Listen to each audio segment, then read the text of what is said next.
ఇంకొద్ది సేపట్లో ప్రారంభమవుతుంది. ఆహ్వానించిన పెద్దలంతా కూడా దారిలో ఉన్నారు. ఇకపోతే మంత్రి గారు కూడా కొద్దిసేపట్లో చేరుకుంటున్నారు. ఈలోపు మన కళాకారులు అంబేద్కర్ మీద ఓ అద్భుతమైన నృత్యాన్ని ప్రదర్శిస్తారు. దయచేసి తిలకించండి.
కళాకారులు మన్నించాలి. సభను ప్రారంభించుకుందాం. ముందుగా మన పట్టణ బిఆర్ అంబేద్కర్ గారి జయంతి ఉత్సవ కమిటీ కన్వీనర్ రాజేశ్వరరావు గారిని ఈ విగ్రహావిష్కరణ సభకు అధ్యక్షత వహించవలసిందిగా ఆహ్వానిస్తున్నాం.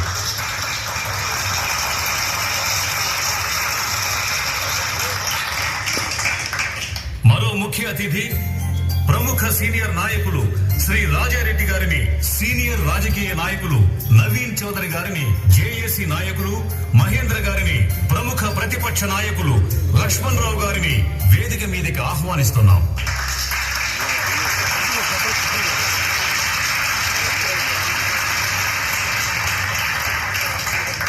కేంద్ర మంత్రి కిషన్ రావు గారు, కేంద్ర మంత్రి కిషన్ రావు గారు, కిషన్ రావు గారి నాయకత్వం, కిషన్ రావు గారి మంత్రి గారు కూడా వచ్చేశారు.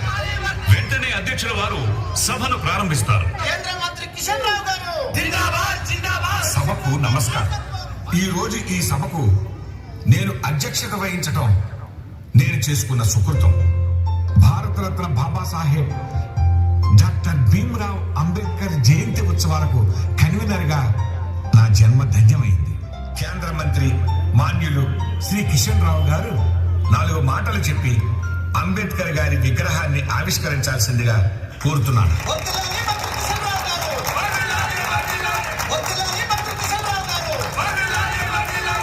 అందరికీ నమస్కారం. ఇది మాటలు చెప్పుకునే సమయం కాదు. దేశంలో సమస్యలు పరిష్కరించడానికి ప్రభుత్వంలో చాలా బిజీగా కష్టపడుతున్నాం. మిమ్మల్ని కూడా కష్టపెడుతున్నాం. అవును, మమ్మల్ని చాలా బాగా కష్టపెడుతున్నారు. తమ్ముడు, పాయింట్ క్యాచ్ చేసినందుకు థ్యాంక్స్. ఇంకా పెద్ద ఆయన అంబేద్కర్ గురించి 4 మాటలు మాట్లాడమన్నారు. నేను రెండే మాటలు మాట్లాడతాను. మనం ప్రతి దాంట్లోనూ పొదుపు నేర్చుకోవాలి, మరి అప్పుడే బాగుపడతాం. ఒకటి, ఆయన రాజ్యాంగం రాశారు. 2 రిజర్వేషన్లు తెచ్చారు. ఆయన ఎన్ని చేసినా అవి రెండే ముఖ్యమైనవి. ఇంకా అంబేద్కర్ గారి 2 సభలకు నేను వెళ్ళాలి. ఆయనకు నమస్కారం పెట్టాలి. దేశం తరపున థ్యాంక్స్ చెప్పాలి. జై అంబేద్కర్, జై జై అంబేద్కర్, జై అంబేద్కర్, జై జై అంబేద్కర్, అంబేద్కర్ జిందాబాద్, అంబేద్కర్ జిందాబాద్, అంబేద్కర్ జిందాబాద్, అంబేద్కర్ జిందాబాద్. రాజ్యాంగ నిర్మాత అంబేద్కర్ జిందాబాద్ జిందాబాద్. రిజర్వేషన్ల ప్రదాత అంబేద్కర్ జిందాబాద్ జిందాబాద్. రాజ్యాంగ నిర్మాత అంబేద్కర్ జిందాబాద్ జిందాబాద్.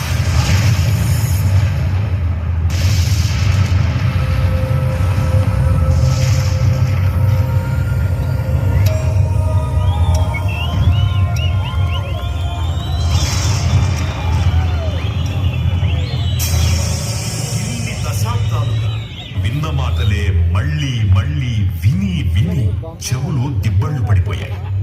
నన్ను అణగారిన వర్గాల నాయకుడిగా మార్చేశారు.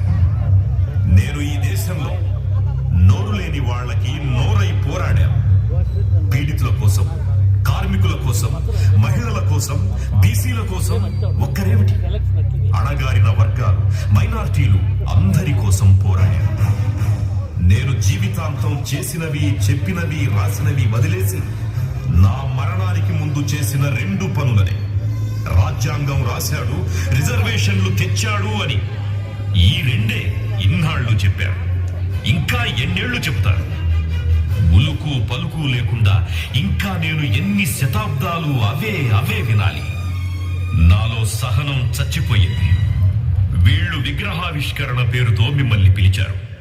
ఇక్కడ జరగాల్సింది విగ్రహావిష్కరణ కాదు, నన్ను నేనే ఆవిష్కరించుకోవాలి. నా ఆరాటాన్ని, పోరాటాన్ని ఆవిష్కరించుకోవాలి. ఈ దేశం కోసం నేను కన్న కలల్ని, వేసిన ప్రణాళికల్ని ఆవిష్కరించుకోవాలి. మరోసారి ఈ దేశానికి అంబేద్కర్ అంటే ఎవరో, ఏం చేశాడో ఆవిష్కరించుకోవాలి. నన్ను నేనే ఆవిష్కరించుకోవాలి. నన్ను నేనే ఆవిష్కరించుకోవాలి.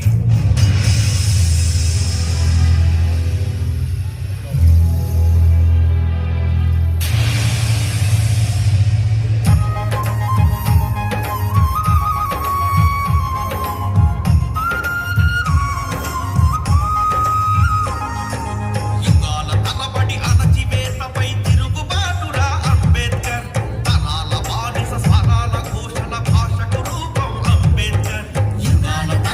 అణచివేతపై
వచ్చినప్పుడల్లా దుఃఖం ఆగడం లేదు.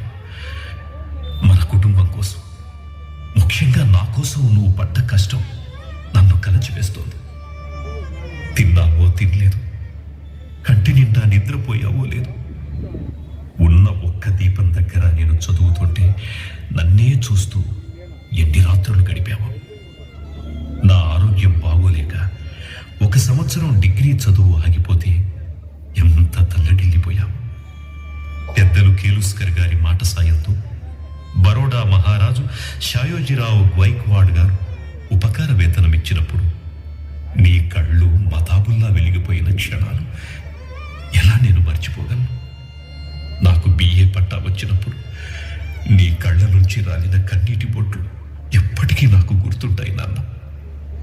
నీ చివరి చూపుల కోసం వస్తూ సూరత్ స్టేషన్లో నీకేదైనా కొందామని దిగినప్పుడు నీ ఆలోచనల్లో మునిగిపోయిన నాకు ట్రైన్ కదిలిన విషయమే తెలియలేదు. దాంతో ఒకరోజు ఆలస్యంగా నేను బొంబాయి చేరుకున్నా. నా కోసమే కదా ఊపిరి బిగబట్టి ప్రాణాలు నిలుపుకున్నా. నీ త్యాగమే నా ఊపిరి, నా ప్రాణం. నీకిచ్చిన ఏ వాగ్దానం మరచిపోను నాన్న, మరచిపోను.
కట్టి మెడలో ముంత వేలాడేసి కాలికి చెప్పులు లేవు ఒంటికి అంగిలి లేదు కుక్కల్లాగా పందుల్లాగా విలువలేని బ్రతుకులు అగ్రకులం వాళ్లకు పీడితులంటే పశువులు శాస్త్రాలు ధర్మాలు దేవుడు చెప్పాడంటూ హీనమైన పనులన్నీ పంచముల పరమంటూ మనుషులపైన మానుషం మనుషులు చేసిన దురాగతం మనుషులపైన మానుషం మనుషులు చేసిన దురాగతం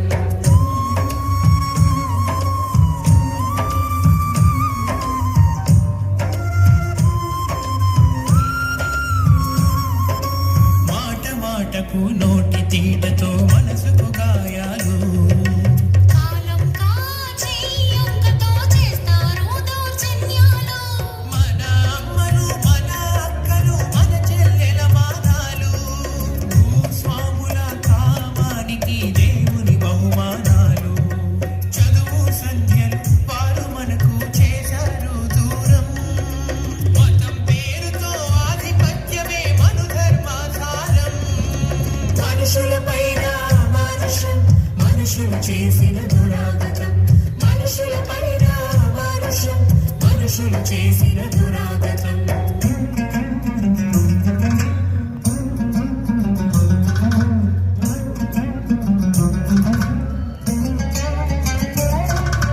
బ్రాహ్మణ క్షత్రియ వైశ్యులు శూద్రులు నాలుగు వర్ణాల పేరుతో సాగింది మత దోపిడీ బానిసల కన్నా ఇంకా బానిసలు పంచములు పేరుకు ప్రాణం ఉన్న శవం కన్నా హీనులు వంచనతో పంచములకు చేశారు ద్రోహం చరిత్ర మొత్తం నిండింది అభాగ్యుల రక్తం మనుషులపైన మానుషం మనుషులు చేసిన దురాగతం మనుషులపైన మానుషం మనుషులు చేసిన దురాగతం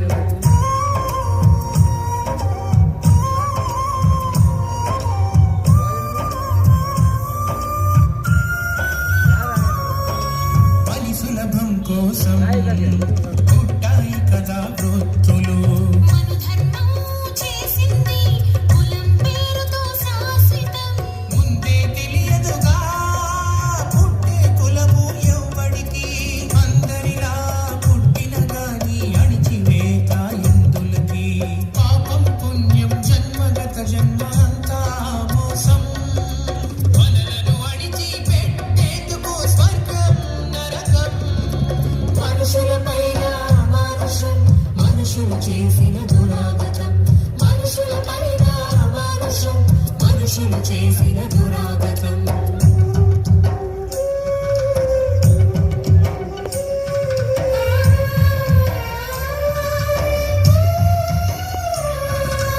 అధ్యయనం పగలూరే నాడు దిగలేదు కును కన్నది మరిచాడు చదువే సర్వస్వంగా చదువే తన లక్ష్యంగా రెండేళ్ళు 3 డిగ్రీలు బారెట్లా చదివేశాడు ఎన్ని కన్నీళ్లు తాగాడు ఎంతగా క్షోభించాడో కుల సమస్య అంతం కోసం భారతదేశం వచ్చేదాకా కుల సమస్య అంతం కోసం భారతదేశం వచ్చేదాకా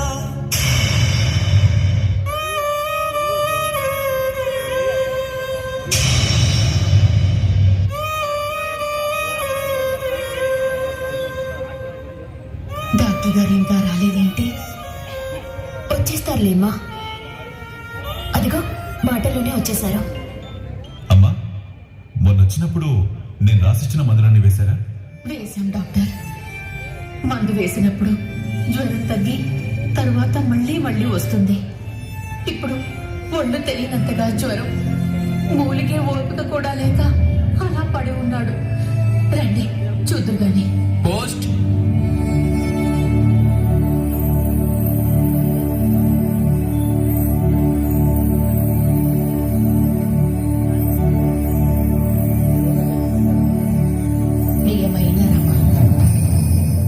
ఇక్కడ నేను బాగా చదువుతున్నాను.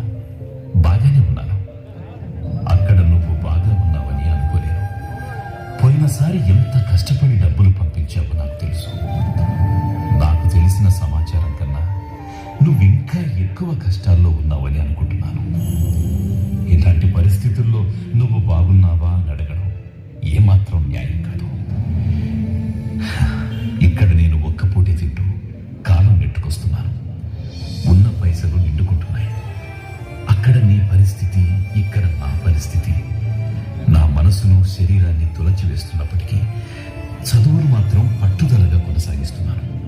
నా చదువు, నా దీక్ష నా ఒక్కడి పొట్ట కోసమో మన కుటుంబం కోసమో మాత్రమే కాదు, అంతరాంతరానికి అణచివేతకు బలవుతూ కోట్లాది మందిగా ఉన్న అణగారిన జాతుల కోసం. అదొక్కటే నన్ను ఎన్ని కష్టాలనైనా భరించేటట్లు చేస్తోంది. కొంచెం పైకం కావాలి. నీ ఒంటి మీద లేదా ఇంట్లో ఇంకా ఏం మిగిలిన్నాయో నాకు తెలీదు. ఏ తల తాకట్టు పెట్టైనా డబ్బులు పంపించురమ్మా. ఇక్కడ నా పరిస్థితి నీకు వేరే వివరించనక్కర్లేదు. పిల్లలు ఎలా ఉన్నారు? వారి క్షేమ సమాచారాలు తెలియజేయగలవు? ఇట్లు నీ భీమ్రావ్ అంబేద్కర్.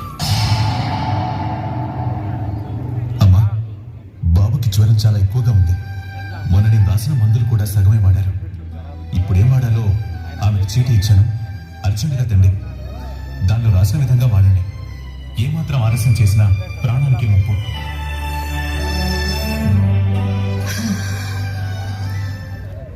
ఒంటి మీద ఇంట్లో విలువైనవి ఏవీ మిగలలేదు. ఈ ఒక్క మంగళసూత్రాలు తప్ప. అటు బిడ్డ ప్రాణం, ఇటు భర్త చదువు. దేవుడా, ఏది నాకు దారి? ఇవి తెగ నమ్మితే ఎంతొస్తుందో తెలియదు. ఎంతమంది తల్లులు, బిడ్డలు నాలాంటి స్థితిలో ఉన్నారు. నాకన్నా హీనంగా, దీనంగా ఉన్నారు. నా భర్త అలాంటి వారి కోసమే పాటుపడుతున్నారు. నేను ఆ అభాగ్యులలో ఒకదానిని. ఎంతైనా రాని వచ్చిన డబ్బులు నా భర్తకే పంపాలి. ఎందుకంటే అంబేద్కర్ కోటి మందిలో ఒకరు కాదు, కోటి మందికి ఒక్కడు.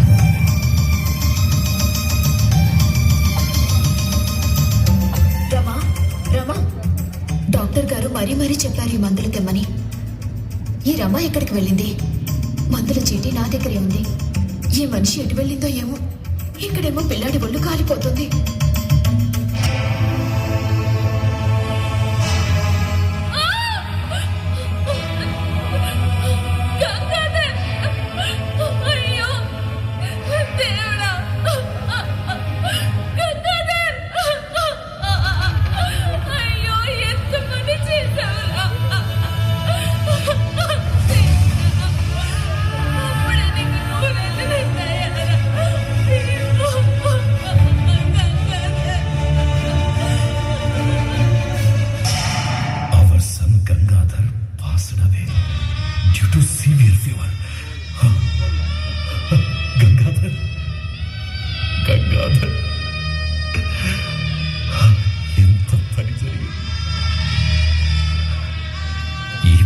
శోక పరంపర భరించలేకుండా అక్కడ రమ బిడ్డపోయిన దుఃఖాన్ని ఎలా తట్టుకుంటుందో ఏమిటో. కర్తవ్యం నా కర్తవ్యం నన్ను కార్యోన్ముఖుడవై కదలమంటోంది. నా బిడ్డల త్యాగాలను వృధా కానివ్వను.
చౌదార్ చెరువులో పశువులు దిగొచ్చు, కానీ మనం మాత్రం చెరువును తాకరాదు, నీళ్లు తాగరాదు. మనం పశువుల కన్నా హీనమా? సవర్ణుల ఆగడాలకు స్వస్తి చెబుదాం. రండి సోదరులారా, చెరువులోకి దిగండి, నీళ్లు తాగండి. రండి రండి.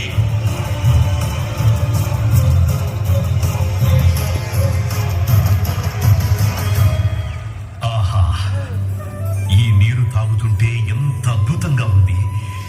అమృతం తాగినట్టు, ప్రపంచాన్ని గెలిచినట్టుగా ఉంది. మనము మనుషులమేనని నిరూపించుకుంటున్నాం.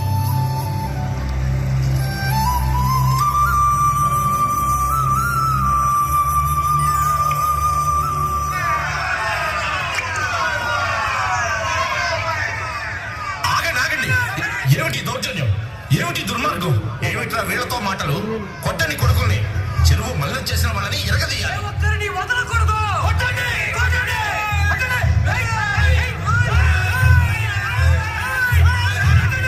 ఆగండి ఆగండి. ఈ రోజు మాపై దాడి చేశామని విర్రవీగొద్దు, ఘర్షణ పెంచొద్దు. ఆగండి ఆగండి. మన దెబ్బేమిటో రుచి చూపించాం. బుద్ధొస్తుంది కొడుకులకి.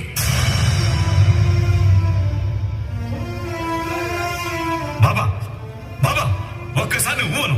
మనపై దాడి చేసిన వాళ్ళు అంతా చూస్తాం. ఊను బాబా, ఊను. ఆగండి, రెచ్చిపోవద్దు. చట్ట ప్రకారం పోరాడుదాం. నా మాట వినండి.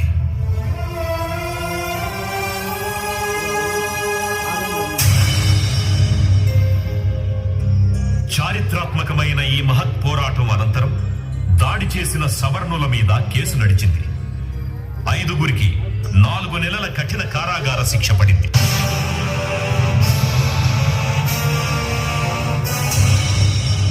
మనం నీళ్లు తాగిన తరువాత వాళ్ళు గోమూత్రం, ఆవు పేడతో చౌదార్ చెరువును శుద్ధి చేశారట.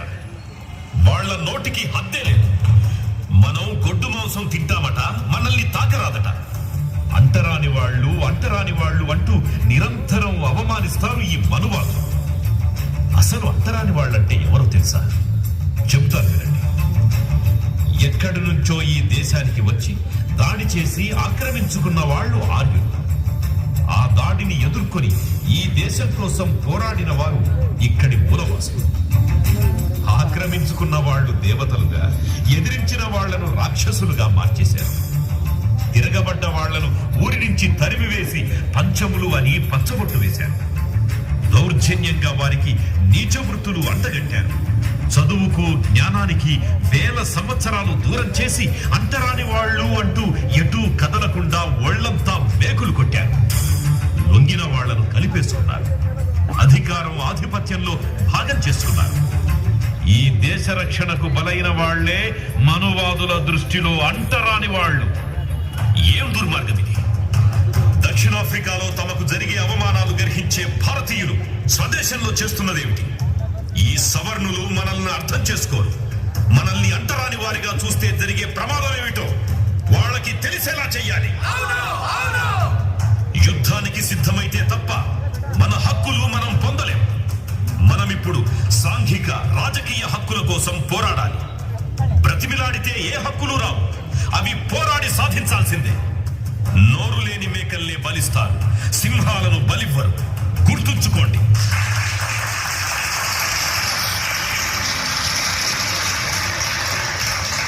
అంబేద్కర్ జిందాబాద్, అంబేద్కర్ జిందాబాద్, అంబేద్కర్ జిందాబాద్, అంబేద్కర్ జిందాబాద్.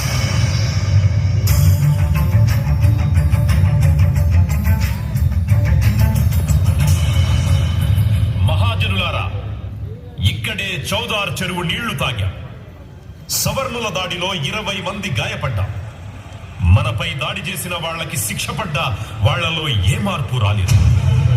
మన ఈ సమావేశానికి స్థలం దొరకకుండా చేయడంతో అది రుజువయ్యింది.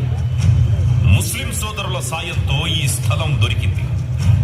ప్రపంచంలో ఎక్కడా ఇంత నీచమైన అంటరానితనం లేదు. మనుషులను పశువుల కన్నా హీనంగా చూసే మనిషి జాతే లేదు. హిందూ సమాజంలో అసమానతలకు దారి తీసిన ఈ వర్ణ వ్యవస్థను సర్వనాశనం చెయ్యాలి. మనుషులంతా అమ్మలకే కదా పుడతారు. ముఖం నుండి బ్రాహ్మలు, భుజాల నుండి క్షత్రియులు, తొడల నుండి వైశ్యులు, పాదాల నుండి శూద్రులు పుట్టారట. వీరికంటే హీనులైన పంచములు ఎక్కడి నుంచి పుట్టారు? నిమ్న జాతుల వాళ్ళు సహజ రీతిలోనే పుట్టారు. నీచమైన వృత్తులకు మనలను బందీ చేసిన వర్ణధర్మానికి తల్లి ఈ మనుధర్మ శాస్త్రం. దానిని నాశనం చేస్తేనే హిందూ మతానికి మనుగడ. మనుధర్మం అంటే బ్రహ్మణవాదపు మర్మౌరా దాని పేరు మను ధర్మౌరా. బ్రహ్మణవాదపు మర్మౌరా దాని పేరు మను ధర్మౌరా. శూద్రవర్ణం పేరిట దాని నాస్తికమెంతని చెప్పనురా. బ్రహ్మణవాదపు మర్మౌరా దాని పేరు మను ధర్మౌరా.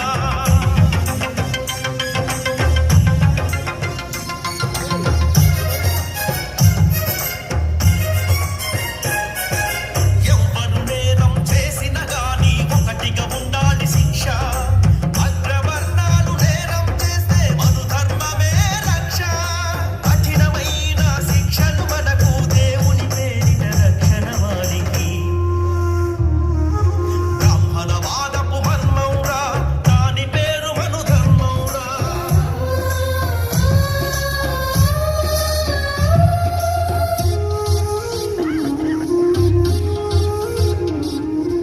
అన్యాయం అనరాదంట ఎదురు తిరగడం తగదంట. చిత్రహింసలు ఎన్ని పెట్టినా కర్మని అనుకోవాలంట. సత్యం ఎరుగని చాకిరి చేస్తే తెగవరుస్తూ ఉంటారంట. బ్రాహ్మణవాదపు మర్మౌరా దాని పేరు మను ధర్మౌరా.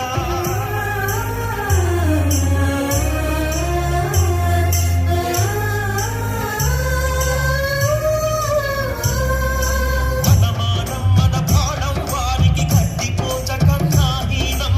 మంచి బట్టలు వేయరాదు, బంగారు నగలు కొనరాదు. ఇల్లు మంచిగా ఉండరాదు, కమ్మని వంట తినరాదు. బ్రాహ్మణవాదపు మర్మౌరా దాని పేరు మను ధర్మౌరా.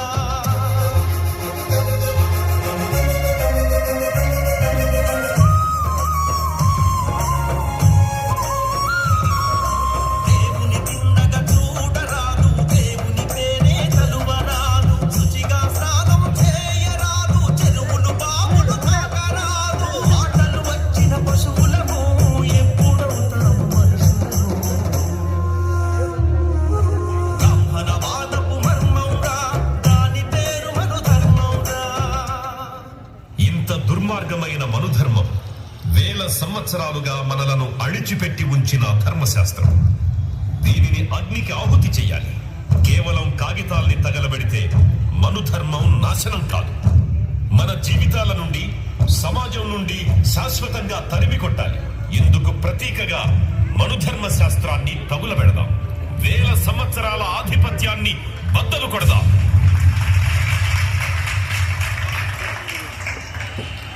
దేశంలో ప్రజలందరికీ అన్నింటిలోనూ సమాన హక్కులుండాలి. అందుకు ఈ మనుధర్మ శాస్త్రాన్ని, ఈ దేశంలో కుల వ్యవస్థ, అర్చకత్వం ఒక్క బ్రాహ్మణులకేనా? అందరికీ అర్హత అందరికీ అర్హత.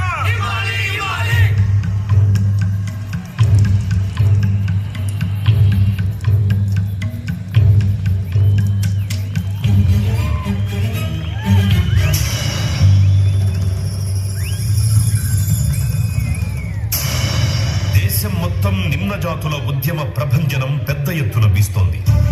చెరువుల్లో నీటి హక్కుతో పాటు దళితుల ఆలయ ప్రవేశానికై పెద్ద ఎత్తున సత్యాగ్రహాలు. రత్నగిరి, కార్వార్, అమరావతి, మున్షీగంజ్, ఖల్నా, బెంగాల్ వంటి చోట్ల పెద్ద ఎత్తున సత్యాగ్రహాలు జరుగుతున్నాయి.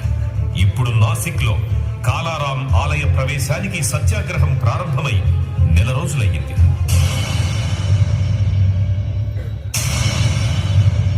చూడండి అంబేద్కర్, ఆలయం మూతపడి నెల రోజులైంది. మీ వల్ల, సత్యాగ్రహం వల్ల భక్తులు ఇబ్బంది పడుతున్నారు. అయితే ఆలయంలోకి అందరి భక్తుల్లాగే మా వాళ్లను కూడా అనుమతించండి. అది జరిగే పని కాదు. అయితే మేము సత్యాగ్రహం వదిలేది లేదు.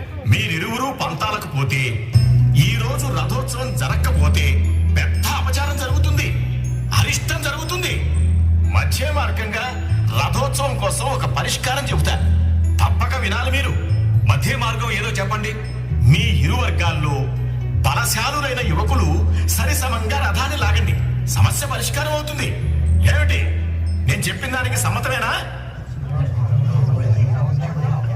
అలాగే, మాకు సమ్మతమే. అయితే ఏర్పాట్లు చేద్దాం.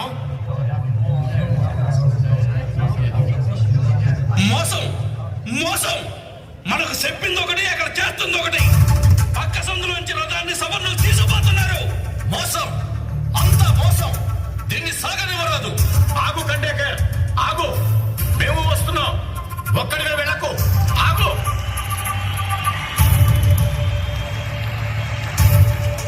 కొట్టండి, కొట్టండి, కొట్టండి. ఏయ్, ఏయ్, ఏయ్, కొట్టండి, కొట్టండి, కొట్టండి. ఏయ్, ఏయ్,